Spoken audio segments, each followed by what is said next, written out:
Dahan-dahan kong pinunasan ng noo ni Mateo gamit ang malamig na basang bimpo. Tinitiyak na hindi magagamit ang labis na puwersa sa kanyang balat na unti-unti nang nawawalan ng kulay dahil sa mahabang pagkakahiga. Inayos ko ang kanyang sutlang pajama at hinawakan ang kanyang marahas na nangangayayat na kamay. Pilit na ibinabahagi ang init ng aking sariling katawan sa taong pinangakuan kong mamahalin sa hirap at ginhawa.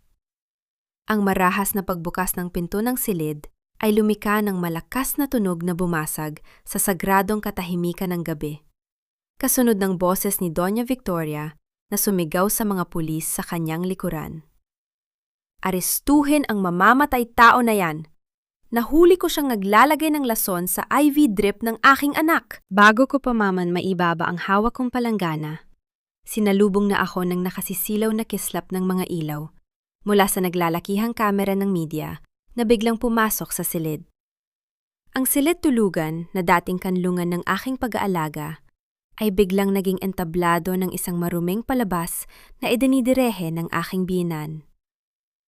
Sumugod si Doña Victoria sa aking harapan.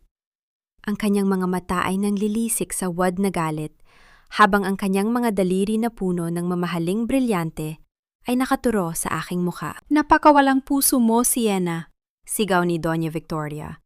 Ang kanyang boses ay umalingaw-ngaw sa bawat sulok ng silid, sadyang nilalakasan para marinig ng mga mikroponong nakatutok sa amin. "Iniligtas ka namin mula sa karuhaan ng tondo. Binigyan ng bubong at pinagkatiwalaan bilang asawa ni Mateo kahit isa kang hampas lupa. Ngunit ginamit mo ang iyong propesyon bilang nurse upang unti-unting patayin ang aking anak. 1 taon kitang pinayagang mag-alaga sa kanya, ngunit lason pa lang ibinabayad mo sa aming kabaitan." Sa kanyang tabi, ang kanyang anak na si Ramon ay mabilis na lumapit sa mga pulis at inabot ang isang transparent na plastic bag na naglalaman ng mga botelya ng arsenic at mga wad na reseta na may nakasulat na pangalan ko. "Ito ang ebidensya, officer." Itinago niya ito sa ilalim ng kutson ni Mateo. Gusto niyang ubusin ang trust fund ni Mateo bago pa man ito magising, dagdag pa ni Ramon. Ang kanyang muka ay nagpapakita ng labis na pagkasuklam na alam kong isa lamang malaking sineng ng pag-arte. Ang mga mamamahayag ay nagsimulang magtulakan. Ang kanilang mga tanong ay tila mga palaso na gustong pumatay sa aking dangal sa harap ng buong bansa. "Sienna, totoo ba na pinakasalan mo si Mateo Alcantara para lamang sa kanyang yaman? Isa ka bang peking nurse na pumasok sa pamilya para sa pera?" Ang ingay ng kanilang mga boses at ang sunod-sunod na kislap ng kamera ay lumika ng isang nakatutulig na kapaligiran, isang bitag ng kahihiyan o hiya na sadyang binuo upang durugin ang aking pagkatao bago pa man ako makatayo sa harap ng batas. Ngunit sa gitna ng bagyong ito, naramdaman ko ang kakaibang lamig sa aking buong katawan. Tumingin ako kay Mateo na nananatiling walang malay, walang narinig sa kaguluhan sa kanyang paligid. 1 taon ng aking buhay ang ibinigay ko sa silid na ito. 1 taon ng walang tulog na gabi, ng paglilinis ng kanyang dumi, ng pagtitiis sa mga masasakit na salita ni Victoria, at ng pagsasakripisyo ng aking sariling pag-aaral. Lahat ng iyon ay ginawa ko dahil sa utang na loob sa pag-ibig na ibinigay niya sa akin noong kami ay nasa karinderiya pa lamang. At ngayon, ito ang aking ane. Isang matalim na katotohanan ang gumising sa aking natutulog na diwa. Ang aking luha ay hindi na muling babagsak para sa mga taong ito. Ang aking pagiging maunawaan at mabuti ay natapos na sa gabing ito. Pinalitan ito ng isang malamig, matigas, at kalkuladong lohika. Tumingin ako ng diretso sa mga mata ni Doña Victoria. Hindi ako sumigaw, hindi ako nagmakaawa, at hindi ko sinubukang umiwas sa mga kamera. Sa halip, hinayaan ko ang aking mga labi na gumuhit ng isang napakahinhin, ngunit nakapangingilabot na ngiti. Ang aking katahimikan ay tila isang pader na bumasag sa kanilang maingay na akusasyon. "Isang napakahusay na palabas, Doña Victoria. Ang aking boses ay lumabas na kasing lamig ng yelo. Bawat salita ay binigkas ko ng may buong linaw at katatagan. Ngunit siguraduhin mong kaya mong panindigan ang bawat salitang binitawan mo sa harap ng mga kamerang ito kapag ang katotohanan na ang nagsalita. Bago pa man makasagot si Victoria, dahan-dahan kong inabot ang aking mga kamay sa pulis. Hinahayaan ang malamig na bakal ng posas na pumalibot sa aking mga pulso. Habang ginagawa ko ito, ang aking mga mata ay sumulyap sa antigong orasan na nakasabit sa dingding sa tapat ng kama ni Mateo. Sa loob ng madilim na gilid ng oras ngayon, isang maliit na pulang ilaw ang patuloy na kumikislap ng tahimik. Ang kamera ay bukas. Ang bawat galaw ni Victoria, ang bawat peking ebidensya na inilatag ni Ramon, at ang tunay na oras ng kanilang pagpasok ay ligtas na nakatala sa aking lihim na cloud server. Naglakad ako palabas ng silid sa ilalim ng paggabay ng mga pulis. Ang aking ulo ay nakataas. Ang aking likod ay tuwid. Na tila pa ako ay isang reyna na naglalakad sa kanyang sariling bulwagan. Hindi ko kailangan ng kanilang awa. Sa aking bulsa, bago pa man nila ako hawakan, ay naipadala ko na ang isang maikling mensahe sa aking matalik na kaibigan upang ilok ang orihinal na backup. Nang marating namin ang ibaba ng hagdanan ng maranging mansyon sa Forbes Park, sinalubong kami ng isa pang pangkat ng mga mamamahayag. Doon, narinig ko ang pamilyar na boses ni Aling Tessie mula sa labas ng gate, sumisigaw sa kanyang cellphone, habang nagla-live sa kanyang social media page upang ibenta ang aking pagkatao sa pinakamababang halaga. Ngunit ang tunay na takot ko ay hindi ang ingay ng mundo sa labas. Habang papasok ako sa kotse ng pulis, sumulyap ako sa huling pagkakataon sa itaas na bintana ng silid ni Mateo. Nakita ko si Victoria na nakatayo doon. May hawak na telepono at may isang pamilyar na boses na sumagot sa kanyang kabilang linya sa pamamagitan ng speakerphone na aking narinig dahil sa lapit ng kanyang posisyon bago ako tuluyang mailabas. Nagawa ko na ang aking bahagi, Victoria. Ang boses ni Dr. Julian, ang aking iginagalang na propesor, ay narinig kong bumasag sa aking huling natitirang tiwala sa sangkatauhan. Patay na ang kanyang depensa. Ang mga pirma sa reseta ay hindi na niya maikakaila. Ang pinto ng kotse ng pulis ay nagsara ng may mabigat na tunog. Iniwan ako sa loob ng madilim na sasakyan habang ang mga ilaw ng Forbes Park ay unti-unting lumalayo sa aking paningin. Ang malamig na semento ng selda sa istasyon ng pulisya ay tila sumisipsip sa natitirang init ng aking katawan.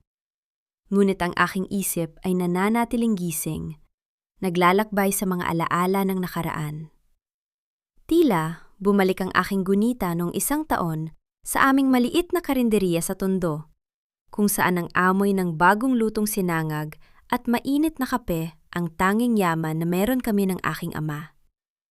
Doon ko unang nakita si Mateo. Suot ang isang simpleng kupas na kamiseta at tsinelas. Mukha siyang isang ordinaryong manggagawa na naghahanap ng murang makakain. Tuwing 6:00 ng umaga, uupo siya sa mesa numero 4. Tahimik na kakainin ang inihanda kong agahan at bago umalis, ay palaging mag-iiwan ng isang malutong na 500 pisong papel sa ilalim ng baso.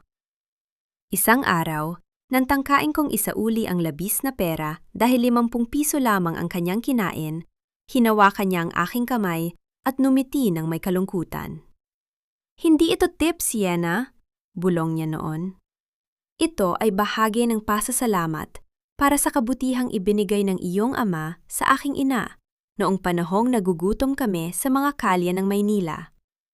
Ang utang na loob na iyon ang nagdugtong sa ating mga buhay. Ang barya ng pasasalamat na iyon ang naging tulay ng aming kasal.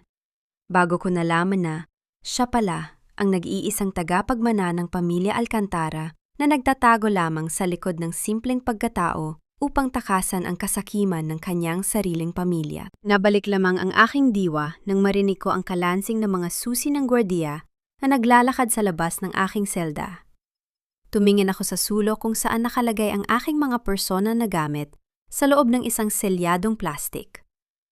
Doon sa loob ay makikita ang lumang baunang lata na ibinigay ng aking ama bago siya pumanaw. Sa loob niyon ay nakatago ang mga lumang barya ng pasasalamat at ang mga sulat ni Mateo na puno ng pangako ng tapat na pag-ibig. Mga bagay na pinanghawakan ko bago nagsimula ang impyerno sa Forbes Park. Ang lahat ng ito ay nagsimula 1 buwan na ang nakalilipas. Nang mapansin ko ang kakaibang pagbagal ng paggaling ni Mateo mula sa kanyang koma. Bilang isang nurse, alam ko ang takbo ng kanyang vital signs. Sa kabila ng mga mamahaling gamot na ipinapasok ni Doña Victoria mula sa ibang bansa, ang kanyang atay at bato ay unti-unting bumabagsak. Isang senyales na hindi tugma sa kanyang sakit. Lihim kong kinuha ang natirang likido sa kanyang IV bag isang gabi at dinala ito sa laboratorio ng aking universidad sa ilalim ng pagkukunyari na ito ay para sa aking thesis. Nang lumabas ang resulta sa computer screen, naramdaman ko ang paghinto ng tibok ng aking puso. May mga bakas ng arsenic sa likido. Isang mabagal, ngunit mabisang lason na unti-unting rurupok sa kanyang mga organo hanggang sa magmukhang natural na kamatayan ang kanyang pagpanaw. Dala ang matinding takot. Pumunta ako kay Dr. Julian, ang kanyang opisyal na doktor at ang aking iginagalang na propesor sa kolehiyo. Iniharap ko sa kanya ang resulta ng pagsusuri. Dr. Julian, may naglalason kay Mateo. Pabulong kong sinabi.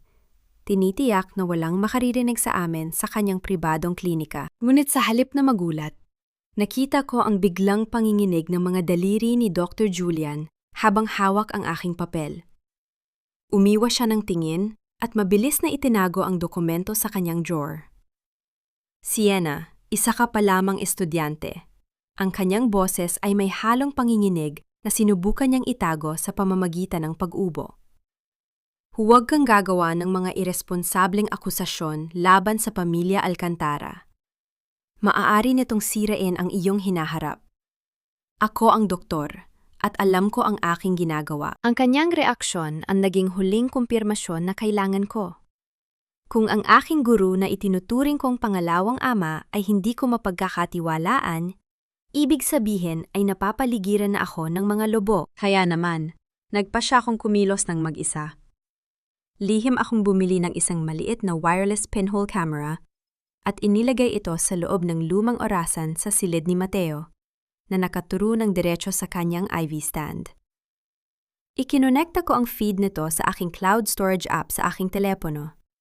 Tinitiyak na bawat segundo ng pag-record ay direktang magpapadala ng kopya sa internet upang hindi ito mabura ng sinuman sa bahay. Ngayon, sa loob ng malamig na selda, binigyan ako ng isang mabait na babaeng pulis ng pagkakataon na gamitin ang aking laptop upang makipag-ugnayan sa aking abogado.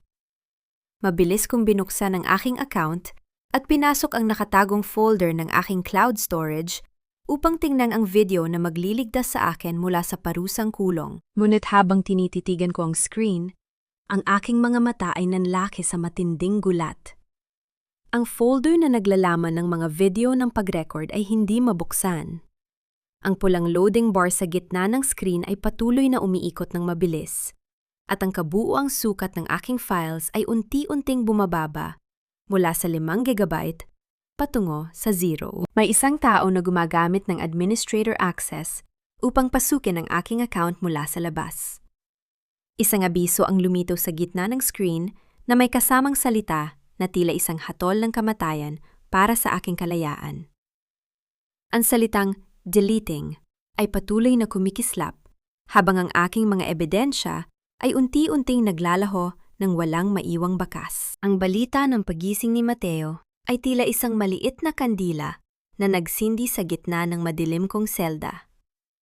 Ayon sa babaeng pulis na nagbabantay sa akin, tuluyan nang nagkamalay si Mateo pagkatapos ng isang taong pagtulog. Sa sandaling iyon, ang aking puso ay muling tumibok ng may pag-asa. Sienna, dinala ka rito para makaharap ang iyong asawa. Bulong ng pulis habang inaakay ako pumasok sa VIP room ng ospital.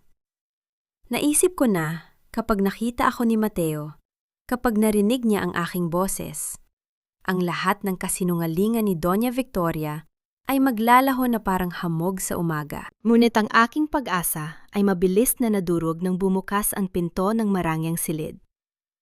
Nakaupo si Mateo sa kanyang kama.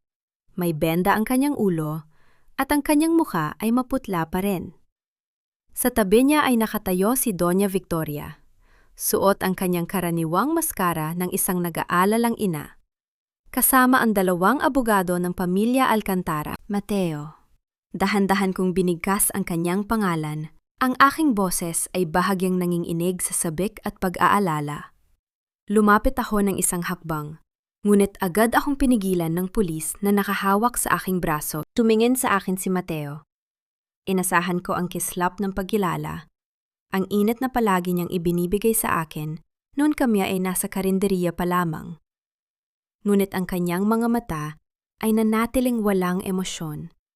Kasing lamig ng yelo at kasing lalim ng balon na walang tubig. Tinitigan niya ako na tila ba ako ay isang estrangero na biglang pumasok sa kanyang pribadong espasyo. Mabilis na humakbang si Doña Victoria sa pagitan namin, hinawakan ang balikat ni Mateo ng may labis na proteksyon. Huwag mong pilitin ang sarili mo, Mateo, anak. Ang kanyang boses ay puno ng huwad na luha. Yan ang babaeng sinasabi ko sa'yo. Siya si Sienna, ang nurse na nalinlang ka para pakasalan siya. Siya ang napatunayang naglagay ng lason sa iyong IV bag habang ikaw ay walang laban. Tumingin muli sa akin si Mateo. Ang kanyang mga kilay ay nagsalubong sa matinding galit at pagkasuklam. Ikaw, ang kanyang boses ay paos, ngunit puno ng puot. Ikaw ang nagtangka sa buhay ko? Pinakasalan mo lang ako para sa aking pera? Mateo, hindi yan totoo. Sinubukan kong magsalita ng may katatagan, ngunit bago ko pa man matapos ang aking pangungusap, sumigaw na siya ng may galit. I don't know this woman, sigaw ni Mateo sa harap ng mga abogado at mga pulis. Ang kanyang daliri na nanginginig ay nakaturo ng diretsyo sa aking mukha. Get her out of my sight. She's just a gold digger. Wala akong asawang mamamatay tao. Ang bawat salita ni Mateo ay tila isang matalim na kutsilyo na paulit-ulit na sumasaksak sa aking dibdib. Ang lalaking aking inalagaan ng buong puso, ang lalaking pinagpuyatan ko gabi-gabi, ay siyang pormal na naghatol sa akin sa harap ng batas. Ang sakit ay napakatindi. Ngunit sa halip na maiyak, naramdaman ko ang paglamig ng aking puso. Ang aking damdamin ay tila nag-freeze, na lock sa isang silid ng ganap na kawalan ng emosyon. Tiningnan ko siya ng mas mabuti. Napansin ko ang bahagyang panghinginig ng kanyang kanang kamay at ang kanyang mga pupil na bahagyang dilated. Isang abnormal na reaksyon para sa isang pasyenteng bagong gising. Sa kanyang kaliwang braso, bukod sa IV line, ay may 3 maliliit at sariwang pulang tuldok na hindi tugma sa karaniwang turok ng nurse sa ospital. Nilalasom pa rin siya ni Victoria ng neurotoxin upang panatilihing lito ang kanyang isip. Ngunit hindi ko yon sasabihin ngayon. Hindi rito. Mumiti ako ng napakahinhin, isang ngiti ng pagpapalaya sa aking sarili mula sa kanyang pag-ibig. Dahan-dahan kong binala ang aking kanang kamay sa aking kaliwang daliri.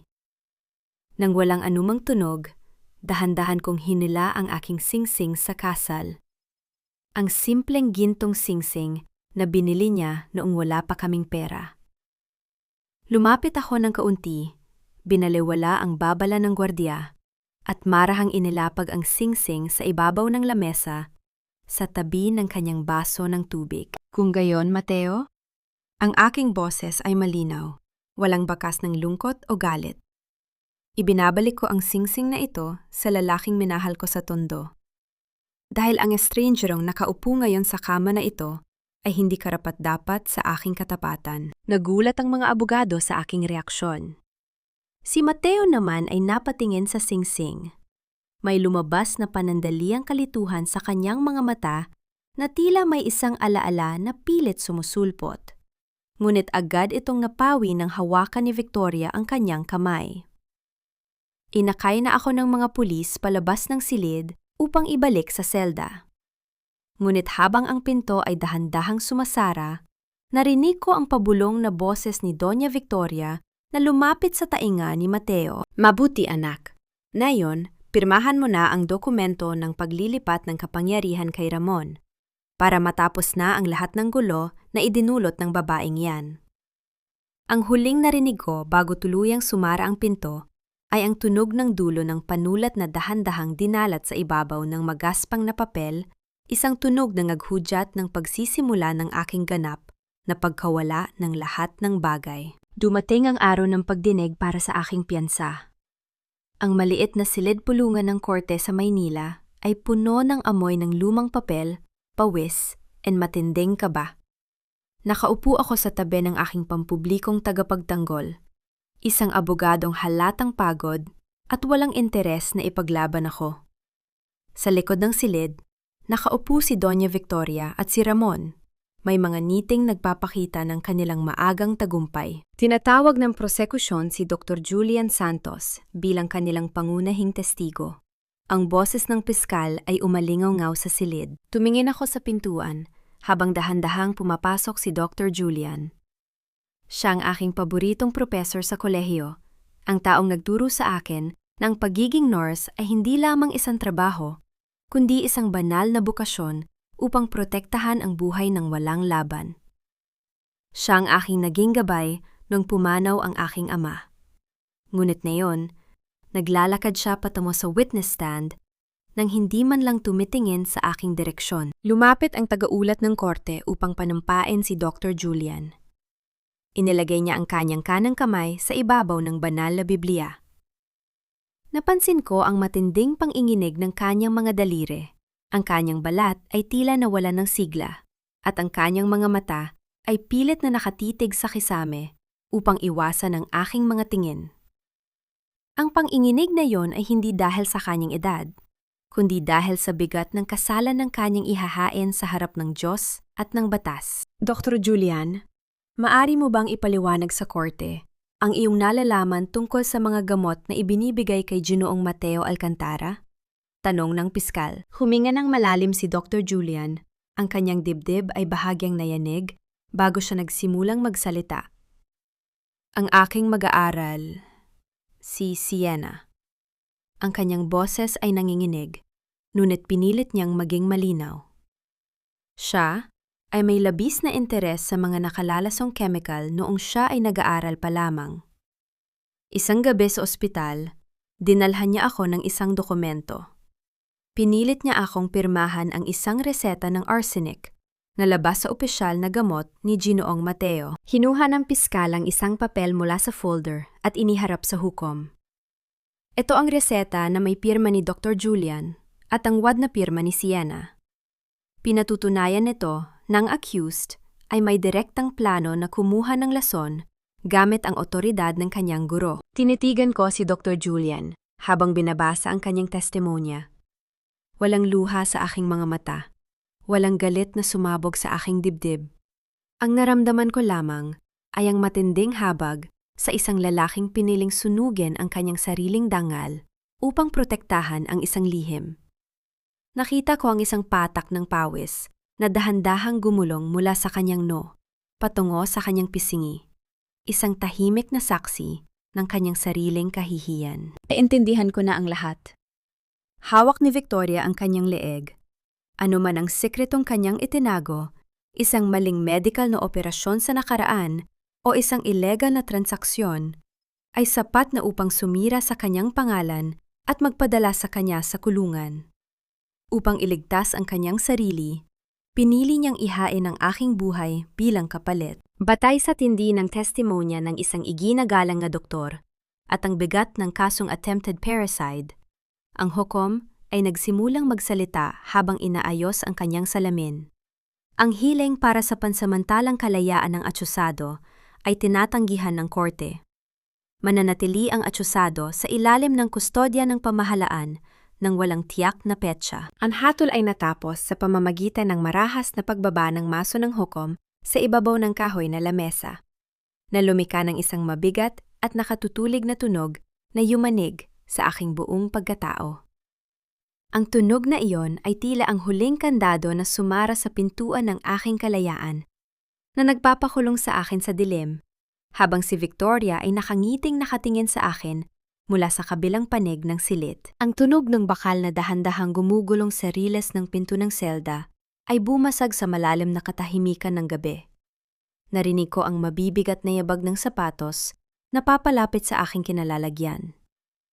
Sa labas ng aking selda, nakatayo ang isang lalaki na may katangkaran, suot ang isang mamahaling suit na mukhang hindi nababagay sa madilim and mabahong pasilyo ng piitan. Sienna. Ang kanyang boses ay malalim at may awtoridad na hindi mo karaniwang maririnarinig sa mga taong bumibisita sa lugar na ito. Ako si Attorney Franco. Narito ako upang ilabas ka sa impyernong ito. Tumingin ako sa kaniya mula sa aking kinauupuan sa malamig na semento. Hindi ako nagpakita ng tuwa. Hindi rin ako tumayo upang magmakaawa.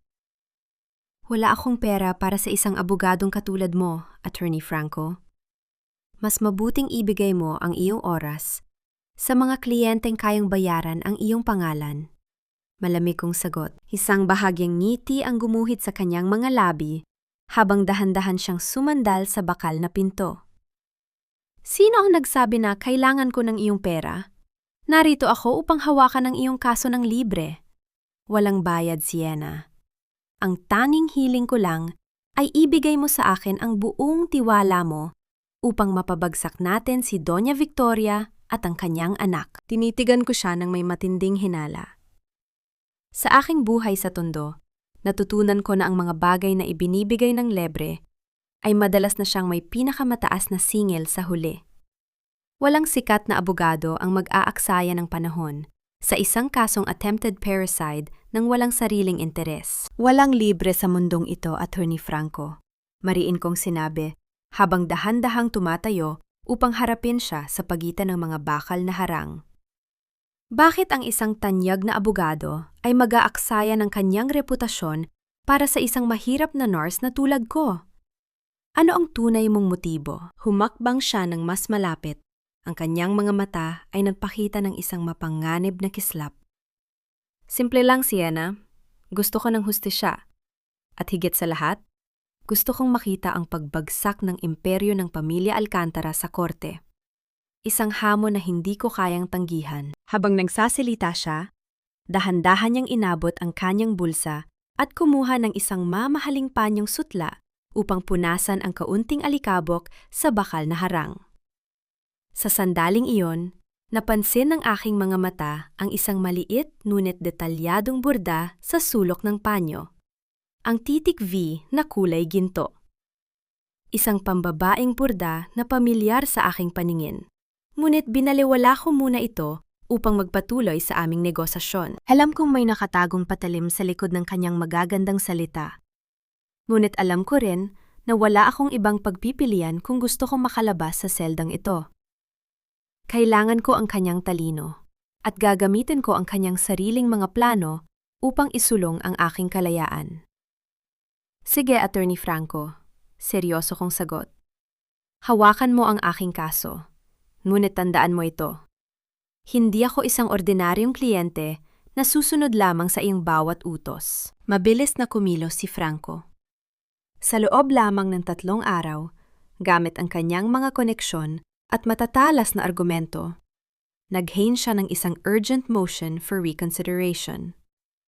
Pinatunayan niya ang mga pagkahamali sa paghawak ng ebidensya ng pulisya at ang kawalan ng sapat na pagsusuri sa wad na reseta ni Dr. Julian. Dahil dito, napilitan ang bagong hukom na payagan akong makapagpiyansa. Habang naglalakad kami palabas ng pintuan ng Manila Regional Trial Court, sinalubong kami ng mainit na sikat ng araw ng hapon at ang naghihintay na pangkat ng mga mamamahayag sa labas. Mabilis akong inakay ni Franco sa kanyang mamahaling sasakyan upang iwasan ang mga kamera. Nang marating namin ang pintuan ng sasakyan, dahan-dahan siyang dinalat sa aking tabi upang buksan ang pinto. Ang amoy ng kanyang mamahaling pabango na may halong sandalwood ay pumasok sa aking ilong. Isang amoy ng karangyaan na marahas na humalo sa natitirang amoy ng amag at pawis na aking nakuha mula sa loob ng selda. Bumulong siya ng napakalamig sa aking tainga bago ako tuluyang pumasok. Ngayong malaya ka na, Sienna. Oras na para sunugin natin ang Forbes Park. Ang hangin sa labas ng korte ay tila masariwa, ngunit ramdam ko ang bigat ng bawat tingin ng mga taong nakakakilala sa akin. Ang aking unang destinasyon ay hindi ang isang marangyang hotel o ang bahay ng sinuman. Bumalik ako sa aming maliit na karinderiya sa Tondo. Pagdating ko, sinalubong ako ng tahimik na pagtitig ng aking mga dating kapitbahay. Ang amoy ng pritong isda at sabaw ay tila nagbago. Hindi na ito ang amoy ng tahanan, kundi amoy ng paghihinala. Hindi pa man ako nakakaupo. Narinig ko na ang boses ni Aling Tessie mula sa kabilang kalsada. Hawak niya ang kanyang mamahaling smartphone na nakakabit sa isang tripod at tila nagla-livestream siya sa harap ng maraming manonood. Mga kamarites, nakikita niyo ba? Ang mamamatay tao ng Forbes Park bumalik sa ating lugar. Sigaw ni Tessie. Ang kanyang boses ay punong-puno ng malisya. Akala mo siguro ay makakalimutan na natin ang ginawa mo sa asawa mong bilyonaryo? Kaya pala ang yabang mong mag-asawa ng mayaman.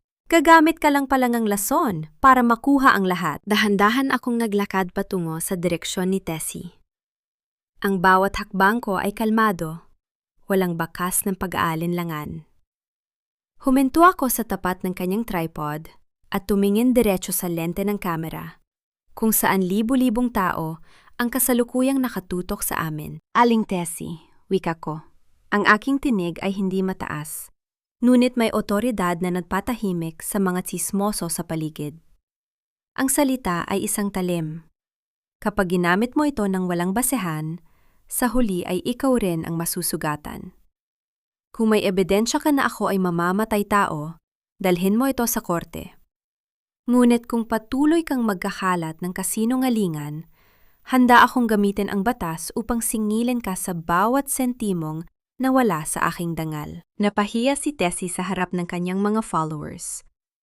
Napansin ko ang bagong modelo ng kanyang telepono at ang makinis niyang balat na tila galing sa mamahaling salon, isang malaking pagbabago para sa isang taong hirap sa buhay noon.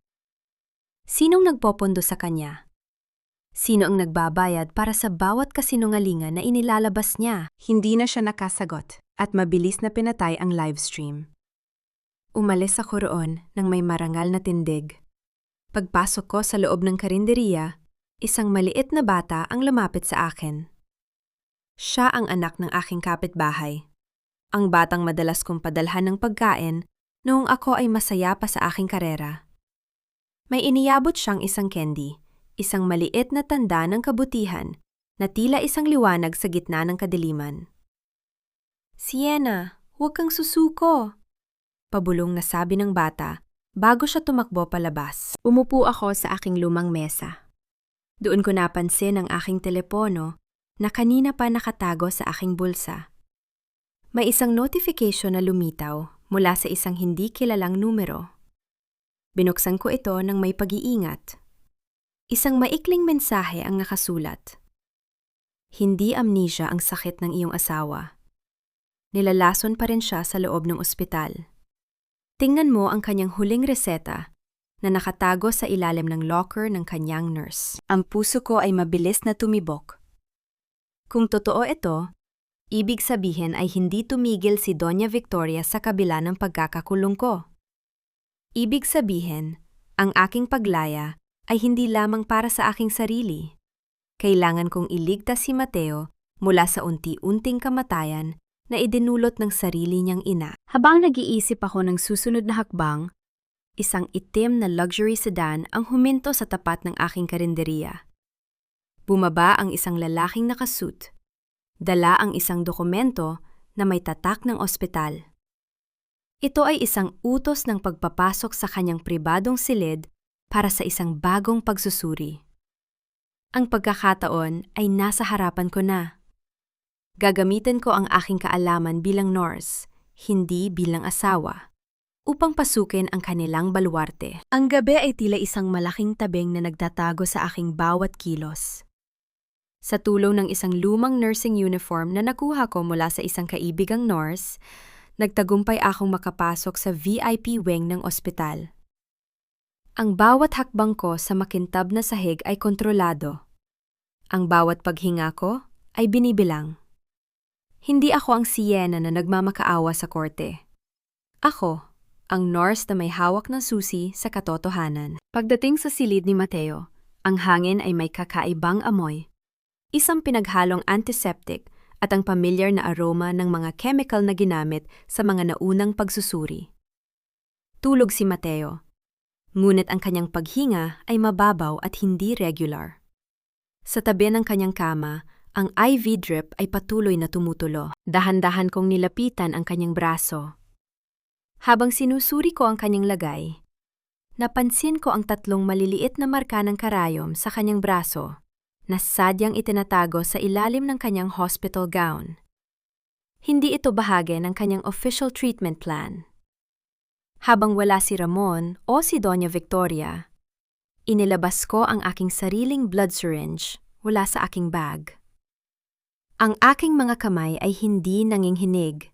Sa bawat segundo, ang bawat galaw ko ay nakadepende sa aking propesyonal na kasanayan. Sienna, ang boses ni Mateo ay isang mahinang bulong na nanggagaling sa kanyang panaginip. Bahagyang nagmulat ng mata ang aking asawa. Ang kanyang paningin ay malabo, puno ng kalituhan at takot. Humarap ako sa kanya. Ang aking muka ay nakatago sa likod ng aking maskara. Ngunit ang aking mga mata ay direktang tumitig sa kanya. Huwag kang mag-alala, Mateo. Nandito ako para sa katotohanan. Ang boses ko ay mahinahon. Sadyang ginawa upang hindi siya magulat. Ang nararamdaman mong panghihina, hindi yon bahagi ng iyong aksidente. May naglalagay ng lason sa iyong katawan habang ikaw ay nakatulog. Bago pa man siya makapagsalita, narinig ko ang mahinang tunog ng mga yabag sa labas ng pinto. Ang bilis ng aking tibok ng puso ay hindi nagbago. Mabilis kong inilagay ang nakuha kong sample ng dugo sa isang sterile na lalagyan at ibinulsa ito. Bago ako tuluyang tumalikod, dahan-dahan kong hinaplos ang kanyang kamay. Isang huling kontak na puno ng pagpapaalala sa lahat ng mga araw na inalagaan ko siya sa Forbes Park. Kung gusto mong mabuhay, Mateo, huwag kang iinom ng kahit anong ibibigay nila sa'yo bukas. Bulong ko bago ako mabilis na lumabas sa pinto patungo sa fire exit. Paglabas ko ng gusali, sinalubong ako ng isang itim na kotse na nakaparada sa dilim. Ang bintana ay bumaba at bumungad ang muka ni Attorney Franco. Ang kanyang mga mata ay nanunuri, tila naghihintay ng balita. Nakuha mo ba? Tanong niya, habang nag-aabot ng isang sterile na cooler para sa sample. Nakuha ko, sagot ko habang ipinapasok ang dugo. At nalaman ko na ang bawat galaw ko ay may sinusundan na plano. Franco, sino ka ba talaga? Bakit mo ako tinutulungan sa paraang ito? Tumingin siya sa akin ng matagal bago siya nagsalita. Ang kasagutan sa tanong mo, Sienna, ay nasa loob ng sample na yan. Kapag napatunayan natin ang lason sa dugo ni Mateo, hindi lang si Doña Victoria ang mabibigla. Maging ang mga dokumento ni Mateo ay magbabago ang halaga. Habang paalis ang kanyang sasakyan, nakatanggap ako ng isa pang mensahe sa aking telepono. Ang sender ay hindi kilala, ngunit ang nilalaman ay nagpatigil sa aking paghinga. Pumunta ka sa bodega sa pier sa oras na 2:00. Doon mo malalaman kung bakit si Franco ay hindi lamang isang abogado sa kasong ito. Ang gabi ay tila lalong dumidilim. Ang bawat piraso ng puzzle ay unti-unting nabubuo. Ngunit ang larawan na lumalabas ay mas madilim kaysa sa aking inaasahan. Hindi lang ito tungkol sa pera o inheritance. May isang malalim at madilim na lihim na nag-uugnay sa pagkamatay ng aking ama at sa pagtataksil ng pamilya Alcantara. Ang hangin sa pier ay malapot, amoy kalawang at dagat, at ang bawat hakbang ko sa mga naglalakihang container van ay lumilika ng isang mabigat na katahimikan. 2:00 na ng hating gabi. Habang papalapit ako sa lumang bodega, nakita ko ang isang figura na nakatayo sa ilalim ng isang kumukutitap na bumbilya. Hindi ito si Franco. Ito si Dr. Julian. Ang matandang doktor, na dati maayos manamit, ay mukhang ilang araw nang hindi nakakatulog. Ang kanyang mga mata ay namumula at ang kanyang kamay ay hindi maipinta ang panghinginig. Sienna. Ang boses niya ay isang hikbi na pilit pinipigilan. Hindi ko na kaya. Ang bawat gabi ay parang impyerno. Ang bawat pirma ko sa mga peking reseta ay parang pagbaon ng kutsilyo sa sarili kong konsensya. Dahan-dahan akong lumapit. Ang aking mga mata ay nakapako sa kanya. Julian, bakit? Anong hawak ni Victoria laban sa iyo para talikuran mo ang iyong prinsipyo bilang doktor at ang aking pagtitiwala? Ikinuwento niya ang lahat. Ang isang maling operasyon sa isang pasyente 10 taon na ang nakalilipas. Isang pagkakamali na nagresulta sa pagkamatay ng isang batang pasyente. Hawak ni Doña Victoria ang lahat ng medical records at ang ebidensya ng kanyang kapabayaan. Kung hindi siya susunod sa kagustuhan ng matandang babae, sisirain nito ang kanyang lisensya at ipakukulong siya habang buhay. Pero hindi lang yon, Sienna. Dagdag ni Julian, habang naglalabas ng isang makapal na envelope mula sa kanyang bulsa. Ito ang tunay na dahilan kung bakit pilit nilang itinatago ang katotohanan. Hindi lang tungkol sa pera ang Alcantara. Ang iyong ama, hindi aksidente ang pagkamatay niya. Napatigil ako. Ang aking ama na namatay sa isang pagguho sa construction site kung saan si Mateo ay nagsisimula pa lamang sa kanyang negosyo, si Doña Victoria ang nag-utos na tanggalin ang mga safety measures sa site na iyon para makatipid sa budget at mapabilis ang konstruksyon. Pagpapatuloy ni Julian. Nang magreklamo ang iyong ama, siniguro nilang hindi na siya makakapagsalita pa. Ang perang ipinapadala ni Mateo sa iyo noong una, yung 500 piso. Hindi yon simpleng limos. Yon ang paraan ni Mateo para humingi ng tawad nang hindi niya alam ang buong katotohanan ng krimen ng kanyang sariling ina. Ang mundo ko ay tila gumewang. Ang lahat ng aking inakala, ang pag-ibig ni Mateo, ang aking pag-aasawa, ang lahat ay itinayo sa pundasyon ng dugo ng aking ama. Ang aking luha ay sa wakas ay pumatak. Hindi dahil sa lungkot, kundi dahil sa matinding poot na nagsisimulang mag-alab sa aking sistema. Bakit mo ito sinasabi sa aking ngayon? Tanong ko. Ang aking boses ay puno ng pait dahil nalaman kong hindi lang ikaw ang pakay ni Franco, sagot ni Julian. Si Franco ay hindi lamang isang abogado. Siya ay anak ni Victoria sa labas ng kasal, ang panganay na itinago at itinaboy. Ginagamit kanya hindi lang para pabagsakin si Victoria, kundi para makuha ang lahat ng ari-arian na dapat ay sa kanya sana noon pa man. Isa kang pawn sa laro ng mag-ina. Bago pa man ako makatugon, narinig namin ang tunog ng mga gulong ng sasakyan na humaharurot papalapit sa bodega. Ang mga ilaw ng headlights ay bumubulag sa aming paningin. Bumaba si Franco mula sa sasakyan, kasama ang 2 lalaking nakaitim. Hindi na siya ang maginoong abogadong nakilala ko. Ang kanyang mukha ay puno ng malamig na determinasyon. Salamat sa pagdala sa kanya rito, Dr. Julian. Ani Franco, ang kanyang boses ay parang bakal. Ngayong alam na ni Sienna ang katotohanan, mas madali na natin siyang makokontrol. Humarap si Franco sa akin. Ang kanyang tingin ay puno ng panunuya. Sienna, malapit na nating makuha ang kailangan natin. Huwag kang mag-alala. Hindi kita hahayaang mamatay hanggat hindi natin napapabagsak ang Alcantara. Sa gitna ng krisis na ito, napagtanto ko na ako ay nakulong sa gitna ng 2 demonyo. Pero sa bawat pagkakataon, ang aking mga mata ay nakatuon sa isang maliit na bagay. Isang recorder na nakakabit sa collar ng aking damit na kanina pa nakabukas at nagtatala ng bawat salitang binibigkas ni Franco. Hindi ako pawn, Franco. Ako ang taong magpapabagsak sa inyong lahat. Ang loob ng korte ay tila isang malaking bitag na inihanda para sa huling pagtutuos. Sa harap ng hukom, nakaupo si Doña Victoria. Ang kanyang muka ay puno ng huwad na kumpiyansa. Sa tabi niya ay si Ramon, naabala sa pag-aayos ng kanyang kurbata. Hindi alam na ang bawat kilos nila ay nakapanood sa mga mata ng mga taong nasa loob ng silid. Tinatawag ng depensa si Sienna para magbigay ng pahayag. Ang wika ng abogado ni Victoria, na tila sigurado na sa pagkapanalo, tumayo ako. Ang bawat hakbang ko patungo sa witness stand ay may dalang bigat ng katotohanang natutunan ko sa bodega. Pagharap ko sa hukom, nakita ko si Franco sa likuran. Ang kanyang ngiti ay puno ng pag-aakalang hawak niya ako sa leeg. Ngunit hindi niya alam, ang recorder sa aking kwelyo ay nakakonekta na sa sound system ng buong korte. Sienna, panimula ng piskal. Ikaw ba ay may mga bagong ebidensya na nais ilahad na magpapabago sa kasong ito? Tumingin ako kay Victoria. Opo, meron. Higit pa sa mga reseta at video, meron akong boses na nagsasabi ng tunay na motibo sa likod ng lahat ng ito.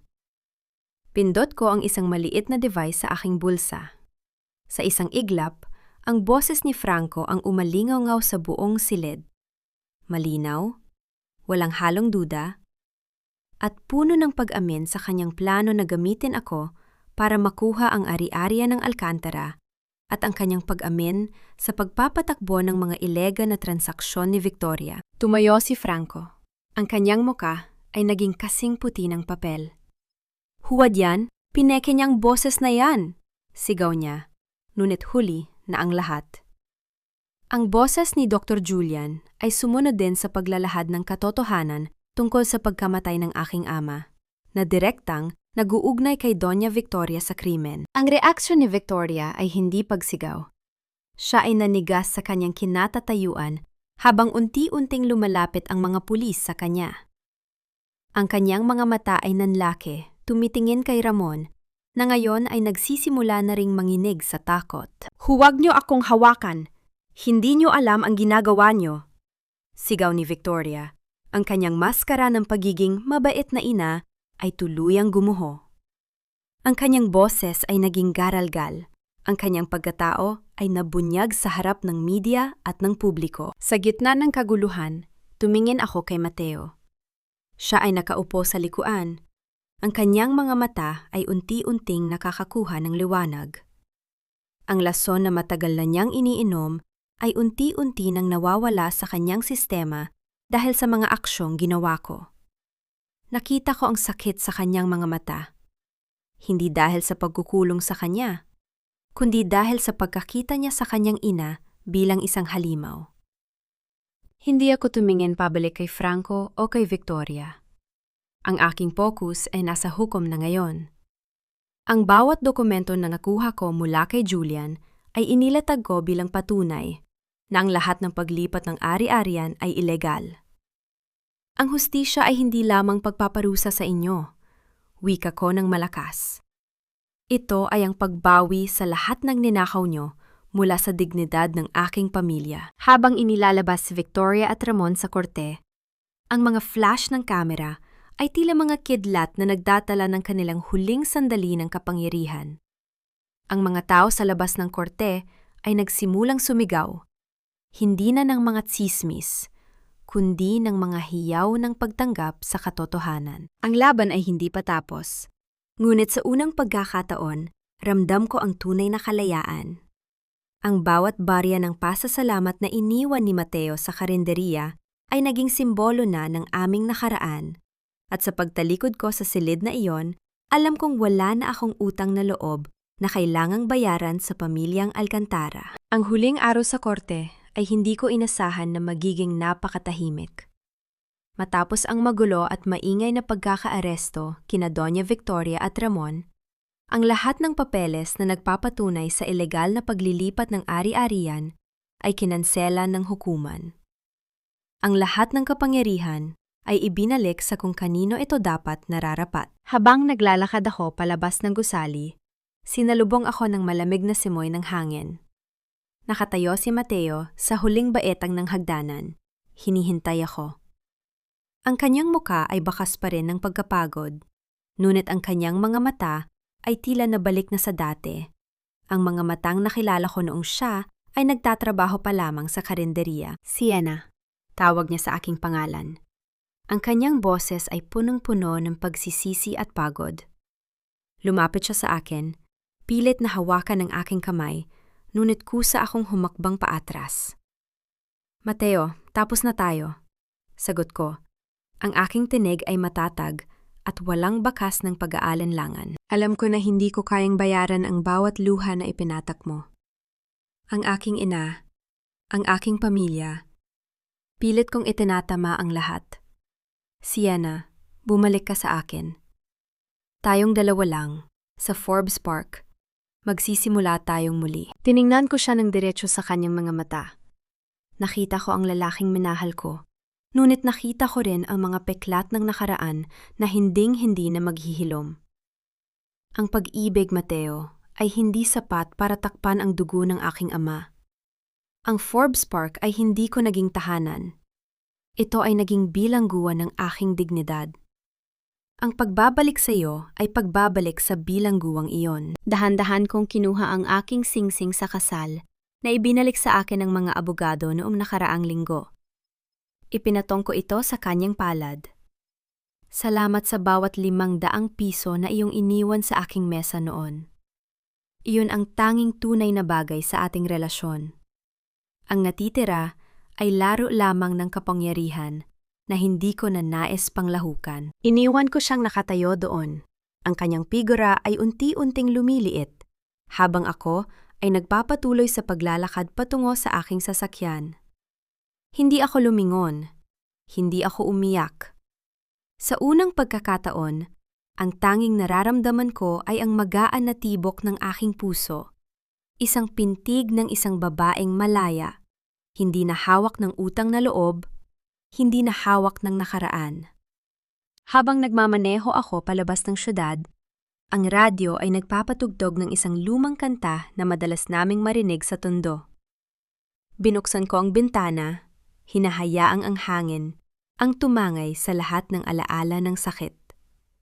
Sa aking rearview mirror, nakita ko si Franco na nakatayo sa di kalayuan, nakatingin sa aking sasakyan, may hawak na baso ng alak, at tumutugon ng isang pagpupugay bago siya tuluyang naglaho sa dilim ng gabi. Wala na siyang kontrol sa akin. Wala na silang lahat. Ang daan sa aking harapan ay malinaw. Ang susunod kong destinasyon ay ang maliit na gusali sa tondo na akin ng napaarkila. Doon, sisimulan ko ang aking sariling karinderiya. Hindi na bilang isang asawa ng bilyonaryo, kundi bilang ang babaeng humarap sa impyerno at nanatiling matatag. Sa wakas, ang aking buhay ay akin na. Ang bawat sentimo na aking kikitain ay magiging bunga ng aking sariling pawis, at ang bawat pagkain na aking ihahanda ay magiging simbolo ng aking bagong simula. Hindi ako natalo. Hindi ako nagwagi para lamang sa aking sarili. Nagwagi ako para sa lahat ng mga babaeng inakalang ang kanilang halaga ay nakadepende lamang sa taong kanilang pinakasalan. 1 taon na ang nakalilipas mula nang gumuho ang imperyo ng mga Alcantara sa harap ng hustisya. Ang maliit na gusali sa tondo na dating abandonado ay isa na ngayong buhay na karinderiya. Sa labas, nakapaskil ang isang simpleng karatula. Sienna's Kitchen, tunay na lasa ng pag-asa. Hindi ito basta kainan. Sa loob, nakikita ko ang mga batang nangangarap maging nurse na pinag-aaral ko mula sa kinikita ng aking negosyo. Ito ang aking paraan ng pagbabalik ng kabutihang natanggap ko. Hindi bilang utang na loob, kundi bilang pagpili na maging mabuti sa kabila ng lahat ng masamang nangyari sa akin. Isang hapon, habang nag-aayos ako ng mga gamit sa counter, isang courier ang lumapit at nag-abot ng isang maliit na sobre. Walang nakasulat na pangalan ng nagpadala. Ngunit pagbukas ko, bumungad sa akin ang isang lumang barya na may halagang 500 piso at isang maikling sulat na nakasulat sa magaspang na papel. Sienna, ang baryang ito ang simula ng lahat ng aking kamalian at ang aking tanging pagsisisi. Ngayon, ako ay nagtatrabaho sa isang maliit na klinika sa probinsya Sinusubok ang ayusin ang mga buhay na aking nasira. Hindi ako humihingi ng patawad dahil alam kong hindi sapat ang isang buhay para dito. Ngunit sana, ang bawat pasyenteng aking magagamot ay maging bahagi ng aking pagbabayad sa lahat ng sakit na aking naidulot sa iyo. Maging masaya ka dahil yon ang tanging nais ko para sa iyo. Hindi ko kailangang lagdaan ng pangalan para malaman kung kanino ito galing. Inilagay ko ang barya sa loob ng isang maliit na garapon sa aking mesa. Hindi bilang alaala ng pag-ibig, kundi bilang simbolo ng isang kabanata na tuluyan ko ng naisara. Patawad? Siguro, hindi dahil sa kailangan nila ito, kundi dahil kailangan ko ito para sa aking sariling kapayapaan. Ang pagpapatawad ay hindi nangangahulugan ng pagkalimot o pagbabalik sa dati. Ito ay ang pagpili na huwag hayaang ang galit ng nakaraan ang magdikta sa kung sino ako sa kasalukuyan. Ang aking kapayapaan ay ang aking pinakamalaking tagumpay. Habang inililigpit ko ang mga mesa, nakita ko ang aking refleksyon sa salamin ng bintana. Ang babaeng nakatingin sa akin ay hindi na ang nurse na umiiyak sa selda at hindi na rin ang asawang nagmamakaawa para sa pagmamahal. Siya ay isang babaeng may malinaw na layunin, may matibay na paninindigan, at may pusong hindi na kayang yurakan ng sinuman. Sa labas, ang mga batang kalsada ay tumatakbo patungo sa aking pintuan, masaya at puno ng buhay. Mula sa malayo, nakita ko ang isang pamilyar na itim na sasakyan na dumaan. Ngunit hindi na ito huminto. Tuluyan na itong naglaho sa kurbada ng kalsada, dala ang lahat ng anino ng nakaraan. Tumalikod ako, kinuha ang aking apron, at hinarap ang aking mga customer na may matamis na ngiti. Ang bawat paghihirap ay nagturo sa akin ng isang simpleng katotohanan. Ang tunay na lakas ng isang babae ay wala sa kanyang pangalan o sa yaman ng kanyang asawa. Ang tunay na lakas ay nasa kakayahan mong bumangon, magpatawad ng hindi nalilimutan, at muling itayo ang iyong sarili mula sa abo ng pagkakanulo. Mas matatag, mas matalino, at higit sa lahat, tunay na malaya. Ang aking buhay ay hindi na isang kwento ng pagsasakripisyo para sa iba. Ang aking buhay ay akin na. At sa bawat bagong umaga, ang bawat hakbang ko ay patungo sa direksyong ako mismo ang nagtatakda. Ang huling sulyap sa rearview mirror ay hindi na nagpapakita ng anino ng nakaraan, kundi ang malinaw at bukas na daan patungo sa sariling bukas. Ang bawat sugat na aking dinala ay hindi na nagsisilbing piring, kundi nagsilbing lente upang mas malinaw kong makita ang halaga ng aking sarili. Mga mahal kong tagapakinig, maraming salamat sa paglalakad kasama ko hanggang sa huling yugto ng paglalakbay na ito. Habang isinusulat ko ang mga huling lunyang ito, hindi ko mapigil ang balikan ang gabing iyon sa loob ng malamig na selda. Ang sandaling dinala ni Sienna, ang bigat ng pagtataksil, ang hapdi ng pag-aakalang mag-iisa na lamang siya, at ang sandaling pinili niyang hubarin ang singsing na sumisimbolo sa isang pag-ibig na nadudulot lamang ng lason. Ang bawat hibla ng kwentong ito ay hango sa mga totoong sugat ng buhay na pilit nating itinatago sa ilalim ng ngiti at mahabang pasensya. Isang patunay na ang tunay na lakas ay hindi nasusukat sa kung gaano kalaki ang iyong kayang tiisin, kundi sa kung gaano kalalim ang iyong tapang na bumitaw sa maling akala. Kung ikaw ang nasa posisyon ni Sienna, pipiliin mo rin bang talikuran ang isang buong nakaraan kapalit ng isang hindi tiyak na bukas na ikaw mismo ang humubog? Saan mo man naririnig ang ating kwento ngayon, habang nagpapahinga pagkatapos ng mahabang araw, habang nag-aayos ng iyong hapunan, o habang naghahanap ng liwanag sa gitna ng iyong sariling pagsubok, nais kong malaman mo na ang iyong boses ay mahalaga. Huwag kang mag-atubiling ibahagi ang iyong karanasan sa ating komunidad, dahil ang bawat kwentong iyong ibabahagi ay isang hakbang patungo sa paghilom ng iba. Kung nagustuhan ninyo ang aral na hatid ng ating paglalakbay, huwag sanang kalimutang mag-iwan ng suporta sa pamamagitan ng pag-like at pag-share, upang mas marami pa tayong mabigyan ng lakas ng loob. Nawa ay maging katulad ka ng alaalang inimbak sa garapon. Matamis sa kabila ng pait ng nakaraan at handang magbigay ng liwanag sa bawat bagong umagang iyong sisimulan. Maging mapayapa ang iyong puso at manatiling matatag sa pagtahak sa sarili mong daan. Tuadetruyen, ang barya ng katotohanan. Paglaya mula sa lason ng kahapon. Lưu ý, tất cả các nhân vật và tình huống trong truyện đều là hư cấu, được sáng tạo nhằm mục đích giải trí và truyền tải thông điệp tích cực. Bản quyền câu chuyện thuộc về kênh Puso Diaries.